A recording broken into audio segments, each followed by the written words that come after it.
I want to talk a little bit about the Dr. Anthony Fauci email story. And the reason I haven't spoken about it yet is because I don't see it as much of a story. But I received a few emails over the weekend from people saying, David, what do you think about the Fauci emails? So let's talk about it a little bit today. Last week, the Washington Post, as well as BuzzFeed News, published a bunch of emails in which Dr. Anthony Fauci is either the recipient, the sender, or both, involved in a back and forth. And these are from relatively early in the pandemic, February, March, April. And the emails were obtained through a FOIA request. And since these emails were released, all sorts of conservatives and right-wing media have been saying, wow, these emails are the smoking gun about the misdeeds of Dr. Anthony Fauci. Rand Paul was talking about these emails proving Fauci needs to be removed. And it has become a big story among the right. Now, I've looked at these emails, not all of them because there's 900 pages of emails, but I've looked at the emails that the right-wingers believe are the smoking gun. And the reason I haven't talked about it is I can't find a smoking gun here. One aspect of the emails is the so-called lab leak theory. And the idea from the right is the emails prove that privately Dr. Fauci was acknowledging this could have come from a lab, this might be man-made, could have come from a Chinese lab, even though publicly Dr. Fauci was not saying that at the time. That's the claim from the right. I looked at the emails related to this. You can look at them as well. To me, it only shows that Dr. Fauci seemed open to people investigating this, as he remains today, but he didn't believe at the time that the evidence pointed in that direction. No such evidence had been presented to him, and eventually, you look in the emails, he gets emails from others who start to agree. For example, the immunologist Christian Anderson, who said, hey, we should maybe look at this, and later emails Fauci and says it's extremely unlikely that the lab leak theory is the right one. It just isn't compelling evidence that what Dr. Fauci believed at the time was that the lab leak was likely and that he was lying publicly. I just couldn't find evidence of that by looking at the emails. Second point of controversy from the Fauci emails has been that initially Dr. Fauci downplayed the need for the general public to wear masks, even though eventually, as we know, most people started wearing masks, even if you weren't sick. Now, this has already been sort of litigated in the media. And Dr. Fauci has since acknowledged the reason for those initial statements was in great part motivated by wanting to prevent a run on masks, which would then deprive health workers of the masks, combined with, at the time, they really didn't think anybody who was not sick needed to wear them.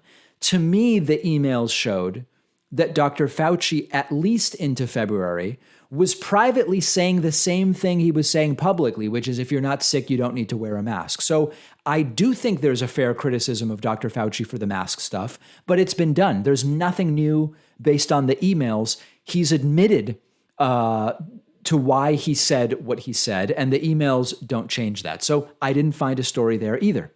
Other storylines from the emails include the idea of some kind of offer from Mark Zuckerberg to Dr. Fauci. Some right-wingers, including Laura Ingraham, have focused on this, saying, what exactly was that offer?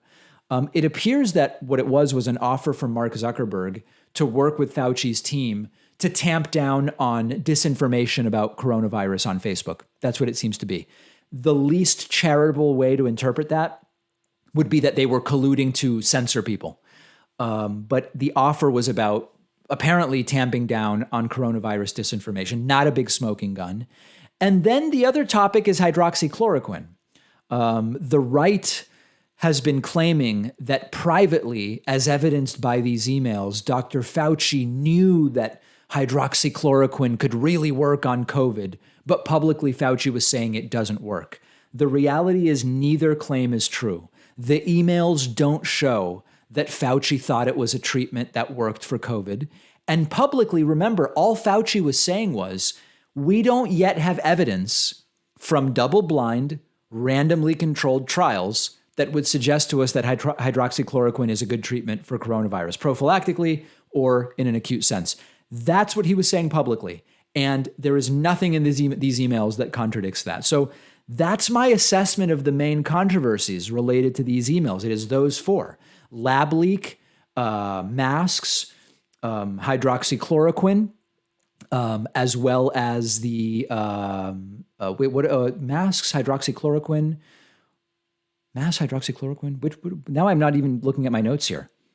Censoring. Oh, and yes, and the Facebook thing barely even rates because it's so bizarre. Those were the 4 controversies I found, and none of them seem like a smoking gun. So if I've missed a controversy for which these emails are the smoking gun, let me know. If you disagree with my assessment of any of these 4 topics, let me know as well. I'm glad to revisit. I am just not seeing it. One of our sponsors today is Nebia, the creator of the world's most innovative shower head. It uses only about half the water that other shower heads do, saving you money, helping the environment, but it's actually a lot more powerful than other shower heads on the market. It has twice the coverage of other shower heads. The water sprays with a ton of pressure. I've been using it in my bathroom at home. I love it. Only took a few minutes to set up, really easy, and it's been a totally different experience than any other shower head I've used. I can get in and out of the shower way quicker now because of how powerful it is. It only takes a few seconds to get completely rinsed off. So I was actually amazed that it's only using about half as much water. Nebia also offers a number of shower accessories like shelves and curtains, which match perfectly with the design of the shower head. The shower head starts at just $199, and you'll get 10% off all Nebia products when you go to Nebia.com/Pacman and use the coupon code Pacman. The link is right underneath this video.